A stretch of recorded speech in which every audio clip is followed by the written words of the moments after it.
Ramalan Prabu Jayabaya itu tadi yang besok tanah Jawa itu dikenditi ya. Itu berarti ada itu tadi kereta api, jadi dipasang rel kereta itu. Jadi mulai Banyuwangi sampai ke Banten sana itu bangun kereta. Nah, itu yang dimaksud dengan tanah Jawa dikenditi besok. Nah, terus lagi ya ramalan Sri Aji Jayabaya antara lain itu.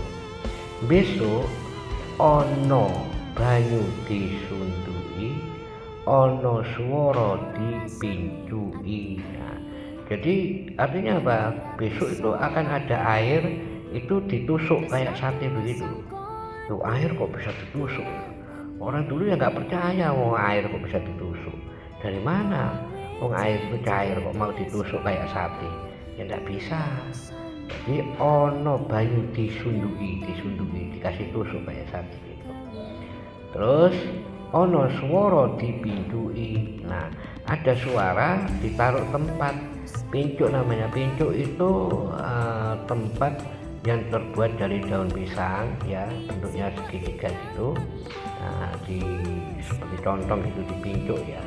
Nah, itu pakai apa namanya, ini dilipat daun pisangnya terus ditusuk sama biasanya itu lidi ya untuk mengikatkan itu jadi pincuk, jadi segitiga itu pincuk namanya. Mana ada suara kok ditaruh pincuk? Suara ini tidak ada bentuknya, tidak ada rupanya, nggak ada barangnya, nggak ada kejelasannya, maksudnya bentuknya seperti mungkin nasi atau apa kayak pecel pincuk. Nah, itu sih masuk akal, pecel kan dari nasi, terus ada kacangnya, salad kacangnya, bumbu kacang itu, ada sayur mayurnya, itu kan jadi pecel.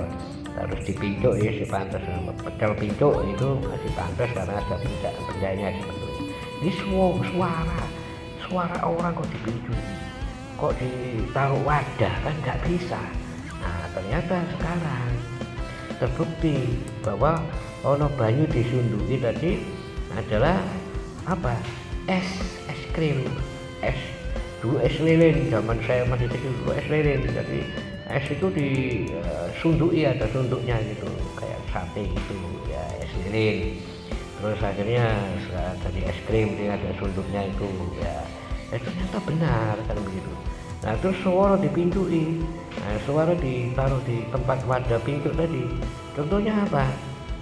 Contohnya kaset ya. Jadi dulu ada kaset itu, dari suara direkam di kaset ya. Jadi lagu-lagu dulu ada kaset kan gitu. Nah, sekarang bukan kaset lagi, mungkin sudah masuk ke flashdisk, CD dan lain sebagainya gitu ya. Bahkan sekarang sudah ada handphone, ada kameranya ya, sudah bisa direkam di kamera dan lain sebagainya.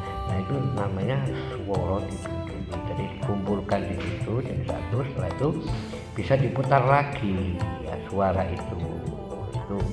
itu ramalannya Prabu Jayabaya pada waktu itu, dan masih banyak sekali ya, masih banyak sekali. Jadi ramalan itu dari Prabu Sri Aji Jayabaya. Nah, Sri Aji Jayabaya itu tidak meninggal, enggak meninggal terus jasadnya hilang, itu enggak. Sri Aji Jayabaya itu masih hidup ya, atas wisiknya tadi, dapat wisik, dapat wangsit tadi ya, terus mengikuti petunjuk wangsit tadi, akhirnya beliau masuk ke suatu pintu gaib tadi ya, yang merupakan istana besar ya. Nah, di situ terus dimasuki. Nah, dari masuk ke situ terus hilang karena itu memang alam gaib. Nah, itu loh. Jadi itu yang dimaksud dengan manusia kajiman. Jadi kalau di tanah Jawa memang ada dua cerita itu. Jadi satunya Nyai Roro Kidul, satunya Sri Aji Jayabaya pada abad 11. Kalau Nyai Roro Kidul itu sebelum Masehi ya, sebelum Masehi Nyai Roro Kidul itu. Jadi kalau Sri Aji Jayabaya itu abad 11 Masehi. Nah, kalau di Timur Tengah yang tadi itu ada Nabi Khidir itu juga sebelum Masehi. Itu hanya Nabi Khidir aja yang ceritanya masuk manusia kajiman. Jadi sama dengan cerita di tanah Jawa, itu bukan mokso namanya ya, itu manusia masuk ke alam jin. Nah, itu bukan mukso ya.